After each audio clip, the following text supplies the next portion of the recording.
আসসালামু আলাইকুম everyone, welcome back to my another video. কেমন আছেন সবাই? চলে এলাম আপনাদের মাঝে নতুন একটি টিউটোরিয়াল নিয়ে। স্ক্রিনে এখন যে ইমেজগুলো দেখতে পাচ্ছেন, এই ইমেজগুলো নিজের নাম দিয়ে কীভাবে বানাতে হয় সেটাই আমি আজকে আপনাদেরকে শেখাবো। তার আগে একটি কথা বলে রাখি, যারা যারা আমাদের চ্যানেলটি সাবস্ক্রাইব করেননি, ভিডিওতে একটি লাইক দিয়ে এক্ষুনি চ্যানেলটি সাবস্ক্রাইব করে নিন। সো চলুন বেশি কথা না বাড়িয়ে ভিডিওটি শুরু করা যাক।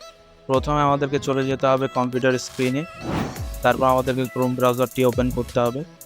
ওপেন করার পর এখানে একটি নিউ ট্যাব নিয়ে নিতে হবে। নিউ ট্যাব নেওয়ার পর এখানে লিখতে হবে bing.com/create। এটা লিখে সার্চ করার পর আপনাদের সামনে এরকম একটি ইন্টারফেস চলে আসবে। তারপর এখানে প্রম্পট লিখতে হবে। প্রম্পট লিখে ক্রিয়েটে ক্লিক করলে আপনাদের ইমেজ জেনারেট হওয়া শুরু হয়ে যাবে। সো আমার কাছে প্রম্পট লেখা আছে, আমি সেটাই কপি করে এনে এখানে পেস্ট করে দেব। আমি এই প্রম্পটগুলো ডেসক্রিপশনে দিয়ে দেব, আপনারা কপি করে নিন। আমি এখানে দুটো প্রম্পট লিখে রেখেছি, একটা ছেলেদের জন্য, একটা মেয়েদের জন্য। সো আমি ছেলের ইমেজ জেনারেট করব, তাই আমি ছেলেরটা কপি করে নিচ্ছি। আপনার যেটা প্রয়োজন আপনি সেটা কপি করে এখানে পেস্ট করে দিয়ে ক্রিয়েটে ক্লিক করবেন, তাহলে আপনার ইমেজ জেনারেট হয়ে যাবে। এই যে দেখতেই পাচ্ছেন আমাদের ইমেজ এখানে জেনারেট হয়ে গিয়েছে।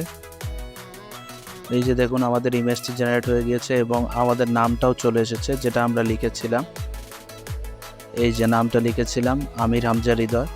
সো আমাদের নামটাও ওখানে চলে এসেছে। সো এইভাবে আপনারা যখন ফর্মটা কপি করে নেবেন তখন আপনাদের নামটা আপনারা দিয়ে দিবেন এখানে। আমি এখন এখান থেকে ইমেজগুলো ডাউনলোড করে নিচ্ছি। ডাউনলোড করা হয়ে গেলে তারপর আপনাদের যদি এই ইমেজগুলো পছন্দ না হয় তাহলে আপনারা এখানে আবার ক্রিয়েটে ক্লিক করবেন, তাহলে আরও অন্যান্য ইমেজ জেনারেট হবে।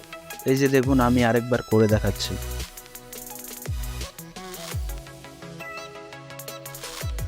এই যে দেখুন আমাদের ইমেজ জেনারেট হয়ে গিয়েছে। এখন আপনারা চাইলে এগুলো সেভ করে নিতে পারেন।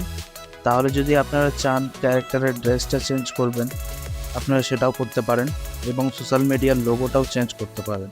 সেটা করার জন্য প্রম্পটে গিয়ে কিছু লেখা আপনাকে চেঞ্জ করে দিতে হবে। যেমন আমি এখান থেকে অ্যান অ্যাট্রাকটিভ কেটে দিয়ে এ হ্যান্ডসাম স্টাইলিশ বয় লিখে দিলাম। তারপরে যে এখান থেকে স্যুট কেটে দিয়ে টি শার্ট লিখে দিলাম। এইটুকু হয়ে যাওয়ার পর এখান থেকে নামটা ঠিকঠাক রাখলাম। তারপর আমরা সোশ্যাল মিডিয়ার লোগোটাও চেঞ্জ করে দেব। তাই ইউটিউবটা কেটে দিয়ে এখানে আমি ইনস্টাগ্রাম লিখব। এই তো আমাদের কাজ শেষ। এখন আমরা ক্রিয়েটে ক্লিক করে ইমেজ জেনারেট করব।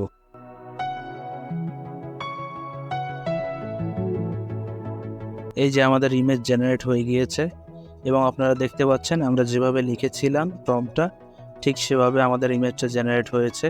এই যে দেখুন টি শার্ট পরে আছে এবং পেছনে আমাদের নামটাও আছে আর ইনস্টাগ্রামের লোগোটা দেওয়া আছে। সো দেখতেই পেলেন কত সহজে নিজের নাম দিয়ে সোশ্যাল মিডিয়া ইমেজগুলো জেনারেট করা যায়। আশা করি আপনাদেরকে আজকের ভিডিওটি ভালো লেগেছে। সো আজকে আমরা শিখলাম কিভাবে নিজের নাম দিয়ে সোশ্যাল মিডিয়া ইমেজ জেনারেট করা যায় এবং পরবর্তী ভিডিওতে আমরা শিখব কিভাবে এই ইমেজগুলোর ক্যারেক্টারের চেহারায় নিজের চেহারা লাগানো যায়। তাই আমাদের চ্যানেলটি সাবস্ক্রাইব করে পাশে থাকা বেল আইকনে একটি ক্লিক করে দেন, যাতে করে আমরা যখন ভিডিও আপলোড করব আপনার সাথে সাথে নোটিফিকেশন পেয়ে যাবেন। সম্পূর্ণ ভিডিওটি দেখার জন্য সকলকে অসংখ্য ধন্যবাদ। দেখা হচ্ছে পরবর্তী ভিডিওতে।